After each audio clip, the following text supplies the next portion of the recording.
யாதவாபியுதயம் சர்க்கம் 1 ஸ்லோகம் 97 தைத்தேய மிருகசங்காத்தே மிருகயாரச பாகிபிஹி பவத்பிர் அபிமேதின்யாம் பவிதவ்யம் நராதிபைஹி தைத்தேய மிருகசங்காத்தே மிருகயாரச பாகிபிஹி பவத்பிர் அபிமேதின்யாம் பவிதவ்யம் நராதிபைஹி.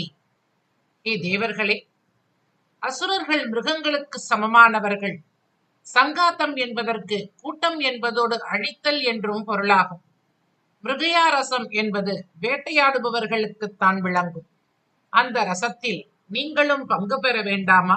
நீங்களும் பூமிக்கு பரிந்தபடியால் பூமியில் பிறக்க வேண்டும். வேட்டை என்பது விளையாட்டு. நான் அவர்களை அழிக்கப் போவதும் விளையாட்டே. இதில் எந்த சிரமமும் இல்லை.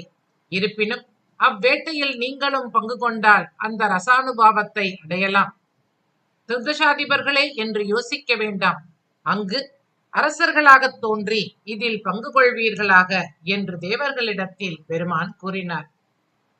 தைத்தேய மிருக சங்காத்தே தைத்தேய மிருக சங்காத்தே தைத்தேய மிருக சங்காத்தே மிருகயாரச பாகிபிஹி மிருகயாரச பாகிபிஹி மிருகயாரச பாகிபிஹி பவத்பிர் அபிமேதின்யாம் பவத்பிர் அபிமேதின்யாம் பவத்பிர் அபிமேதின்யாம் பவிதவ்யம் நராதிபைஹி பவிதவ்யம் நராதிபைஹி பவிதவ்யம் நராதிபைஹி தைத்தேய மிருகசங்காத்தே மிருகயாரச பாகிபிஹி பவத்பிர் அபிமேதின்யாம் பவிதவ்யம் நராதிபைஹி.